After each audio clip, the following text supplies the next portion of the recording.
तो लगातार ये कहा जा रहा है कि यूनुस सरकार के शहर पर ही हिंदुओं का दमन हो रहा है, हिंदुओं पर अत्याचार हो रहा है। अब आपको बता देते हैं, बांग्लादेश में 4 और संत गिरफ्तार किए गए हैं। चिन्मय कृष्णदास के बाद बांग्लादेश में हिंदू संतों को निशाना बनाया जा रहा है। पहले चिन्मय प्रभु को देशद्रोह के आरोप में गिरफ्तार किया गया। बांग्लादेश में 4 और हिंदू संतों को गिरफ्तार कर लिया गया है। चिन्मय के बाद आदि पुरुष श्याम दास को गिरफ्तार किया गया। श्याम दास इस्कॉन से जुड़े हैं और चिन्मय के बहुत करीबी बताए जाते हैं। वो जेल में चिन्मय को दवा और प्रसाद देने गए थे, यही आरोप उन पर लग रहा है। बिना किसी के कारण यहां पर वारंट के उनकी गिरफ्तारी हुई है। श्याम दास के साथ एक संत रंगनाथ दास भी गए थे, जिन्हें भी गिरफ्तार कर लिया गया है। रंगनाथ सालों से बांग्लादेश में इस्कॉन से जुड़े हुए हैं, यही उनके ऊपर आरोप लग रहा है। बांग्लादेश की पुलिस ने उन्हें गिरफ्तार कर लिया है। और इसके अलावा आपको बता दें कि इस्कॉन से जुड़े 2 और संत जेल में चिन्मय से मिलने पहुंचे थे और उन पर भी अत्याचार ढाया गया है। उन्हें भी चटगांव से गिरफ्तार कर लिया गया।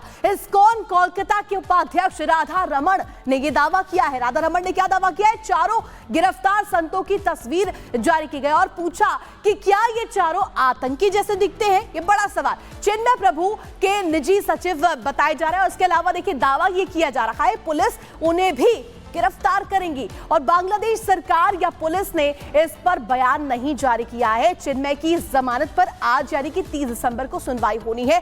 यह लगातार कहा जा रहा है कि जो दमनकारी सरकार है वो हिंदुओं पर अत्याचार कर रही है, हिंदुओं पर टॉर्चर की टूल किट बन रही है। और पहला चरण आपको बता दें कि हिंदुओं को धमकियां दी जा रही है, 2 और धर्म परिवर्तन का दबाव यहां पर बनाया जा रहा है। अगर बात करें दूसरे चरण की, तो जगह जगह जाकर के मंदिरों पर हमले किए जा रहे हैं। कहा जा रहा है कि मंदिरों पर हमले कीजिए, घरों में मौजूद पुरुषों को टारगेट कर उनको मारो, ये सीधे सीधे यहां पर किया जा रहा है। चौथा आपको बता दें कि महिलाओं और बच्चों को टारगेट किया जाए, उन्हें अगवा कर लिया जाए, उनका धर्म परिवर्तन जबरन करा दिया जाए। 5वां चरण, देश में मौजूद बड़े हिंदू नेताओं को जेल में भर दिया जा रहा है।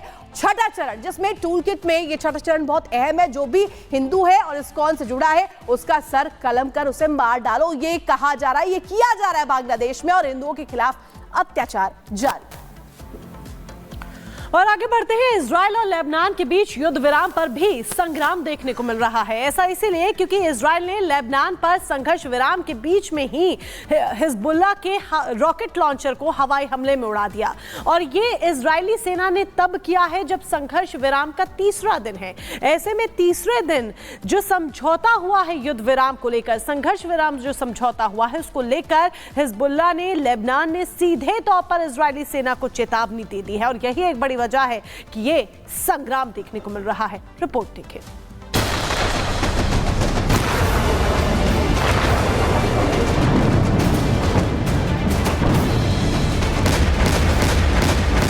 इजराइल भले ही जोश में सीज फायर की डील पर हामी भर चुका हो, लेकिन वो उसी जोश के साथ इस डील का उल्लंघन कर रहा है।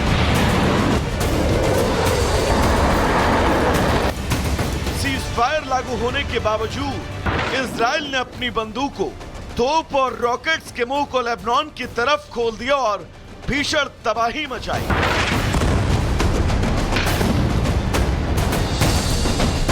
इजरायली एयर स्ट्राइक से लेबनान में सब कुछ अस्त व्यस्त है। हिजबुल्लाह के रॉकेट भंडार समेत शहरी इमारतों और लोगों पर यह स्ट्राइक किसी बड़ी तबाही से कम नहीं। सीज फायर होने के बाद इजराइल का पहला हमला ही इतना भीषण रहा, तो आगे अंजाम कितना भयानक होगा।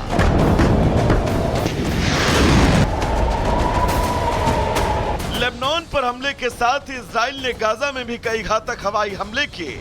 इजराइल के इस हमले से गाजा पट्टी में चीख पुकार मच गई। हर तरफ तबाही का मंजर, क्या महिलाएं क्या बच्चे इजरायली हमले की चपेट में जो आया वो बच न सका। तबाही के इस मंजर का दर्द बयां करते हुए गाजा के निवासियों ने कहा कि इजरायली हमले में करीब 42 फिलिस्तीनी मारे गए और करीब 130 से ज्यादा घायल हैं।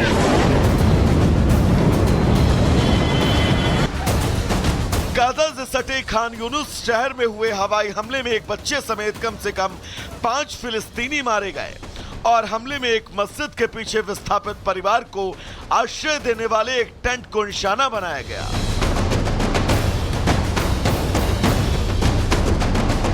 इजराइल की तरफ से मचाई गई तबाही यहीं नहीं रुकी। गाजा शहर के दक्षिण में एक 5 मंजिला इमारत को निशाना बनाकर हवाई हमला हुआ।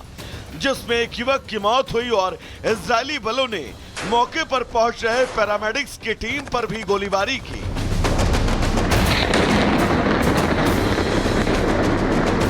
इजराइल की तरफ से लगातार हमलों की बारिश ने गाजा में सैलाब ला दिया, लेकिन इजराइल ने सभी अटकलों पर पानी फेरते हुए हवाई हमले कर यह साफ कर दिया कि उसके इरादे क्या हैं।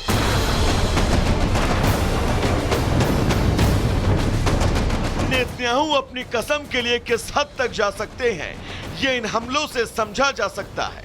हिजबुल्लाह नेता इजरायली बलों पर आरोप लगाते हुए कह रहे हैं कि इजरायली दुश्मन बॉर्डर पर बसे गांवों में लौटने वालों पर भी हमले कर रहे हैं।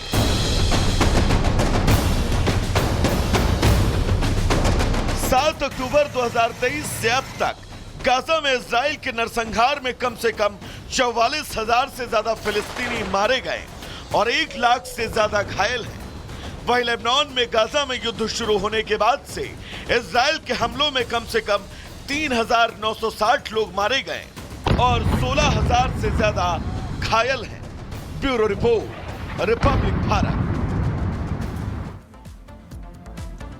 और चलिए अब बात करते हैं फिंगल चक्रवात की। जी हां, तमिलनाडु और केरल में चक्रवात फिंगल का कहर जारी है और लगातार देखिए चक्रवात तूफान की वजह से, फिंगल की वजह से जिस तरीके से हालात बने, भूस्खलन और इसके साथ साथ भारी बारिश हुई, जिसकी वजह से कई लोगों की जान भी जा चुकी है। मोनिका, बिल्कुल काफी नुकसान यहाँ पर हुआ है। लोगों के घरों में पानी भर गया है, सड़कों पर पानी भर गया है। तटीय क्षेत्रों के आसपास जो लोग हैं उनसे उनके घर खाली करवा दिए गए हैं। अपील की गई है कि आप तटीय क्षेत्रों के आसपास बिल्कुल भी ना जाएं, क्योंकि लगातार समुद्र से ऊंची लहरें उठ रही हैं, भारी बारिश हो रही है, तेज हवाएं चल रही हैं। एनडीआरएफ और एसडीआरएफ की टीमें मौके पर तैनात हैं।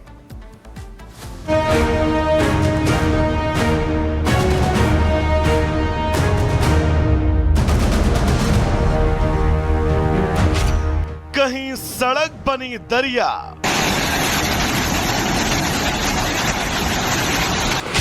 कहीं आसमान से आया सैलाब। चक्रवात फिंगल का कहर, हर तरफ तबाही का मंजर। तमिलनाडु समेत दक्षिण भारत के कई राज्यों में चक्रवात फिंगल कहर बरपा रहा है।